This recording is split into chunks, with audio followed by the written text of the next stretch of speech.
It stands in a small southern cemetery, the gravestone of a 26-year-old Black American.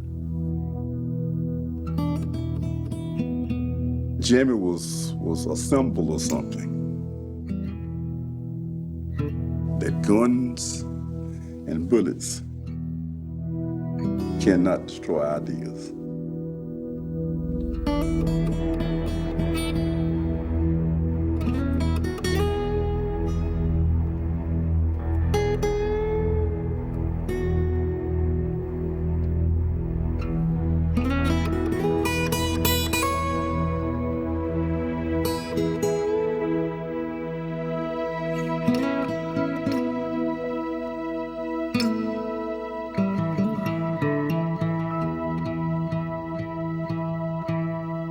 There are Black cemeteries still hidden in the pine groves and swamplands of the South, reminders of 300 years of slavery and oppression, of forgotten gravestones, forgotten names.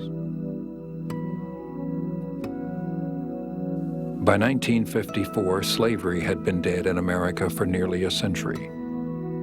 But in that time, one type of tyranny had replaced another.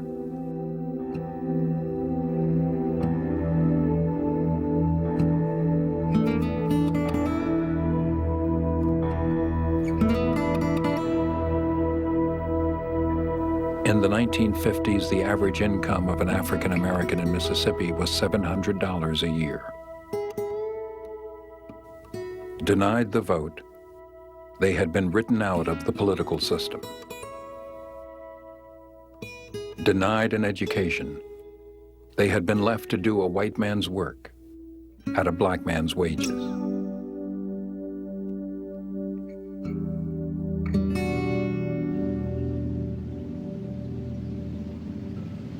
They're supreme, superior.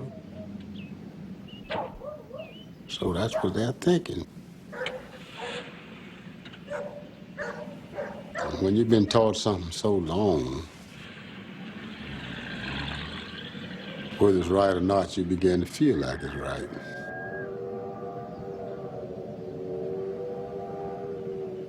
In Money, Mississippi, in the summer of 1955, a 14-year-old black boy from Chicago bought candy in a store. On the way out, he said something to the owner's wife.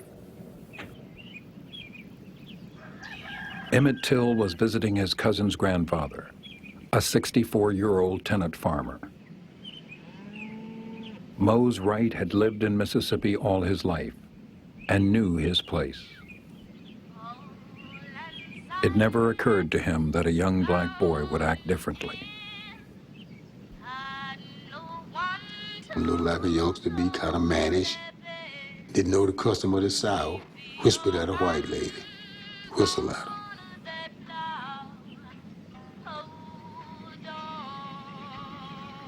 And that night, they went there and got him.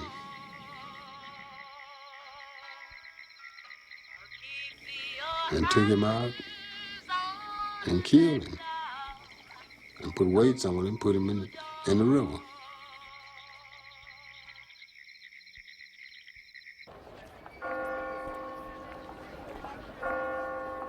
Emmett Till's funeral was held in Chicago.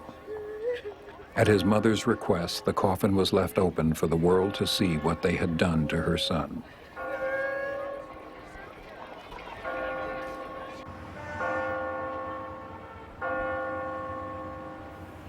The trial for the murder took place in the Tallahatchie County Courthouse in September 1955. Come to order. An all-white jury was selected. Blacks were confined to a separate corner of the room. The murderers were identified and later admitted kidnapping and beating and killing Till.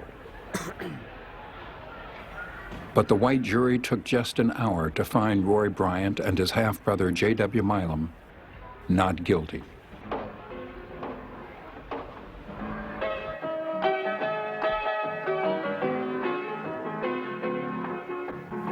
A few months after the Till trial, blacks met in Montgomery, Alabama's Holt Street Baptist Church to protest their continued abuse. They were especially angered at what had happened a few days before.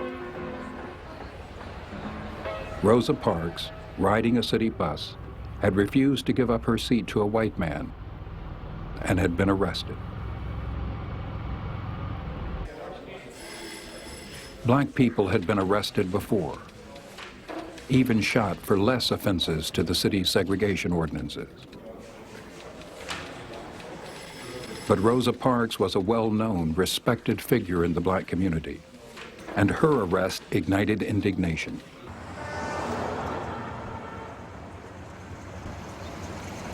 These guys that drove these black routes, they were white. They would say, "Move back, move back, move back. Get your black ass back there." If you were sitting in the front of the bus, he made you get on the back, or either if you didn't get on the back, refuse, he would take you, put you in jail. And we are not wrong. We are not wrong in what we are doing. On December 5th, 1955, 26-year-old Martin Luther King was chosen to lead the bus boycott. If we are wrong, the Supreme Court of this nation is wrong.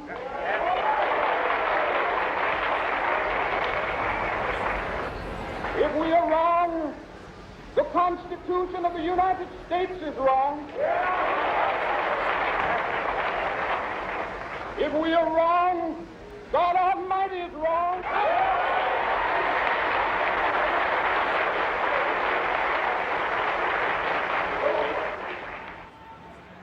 The first bus came up and the driver yarned the door open. He said, "Are you getting on?" And that black man said, "I ain't getting on till Jim Crow gets off."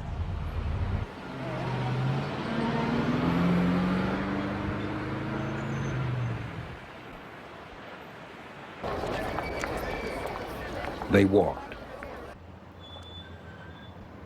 and organized their own carpools and taxis.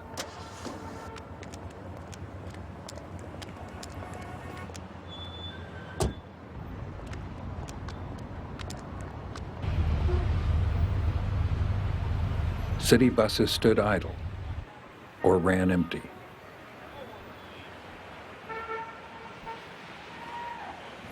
We stayed on the bus 381 days. And that's a long time. On December 20th, 1956, U.S. Marshals served city officials with a federal court order banning bus segregation. The battle had been won. Citizens of Montgomery, Alabama will return to the buses on a non-segregated basis.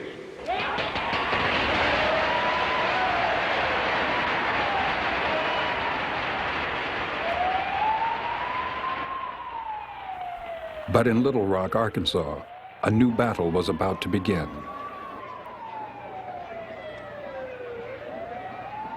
On September 4th, 1957, 3 years after the Supreme Court decision outlawing school segregation, the Arkansas National Guard and an angry mob stood between 9 black children and the all-white Little Rock Central High School.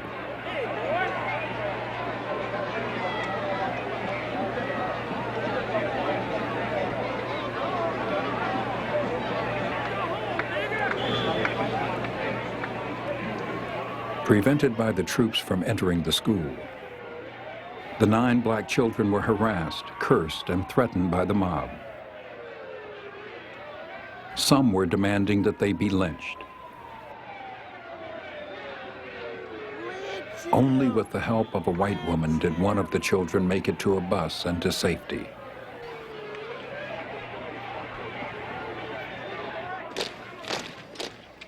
On September 25th, the 101st Airborne Division arrived to enforce the Supreme Court decision outlawing segregation in American public schools. We were gathered up at each of our houses by an Army station wagon, Jeeps in front and behind us, machine gun mounts, bayonets drawn. They assigned us each an individual paratrooper who was our personal guard.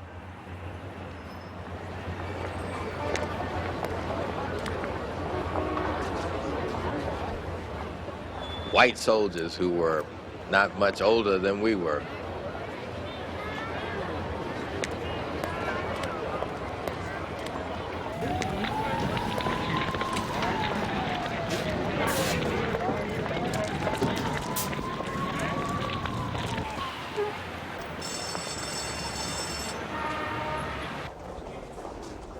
Every day was like going to war.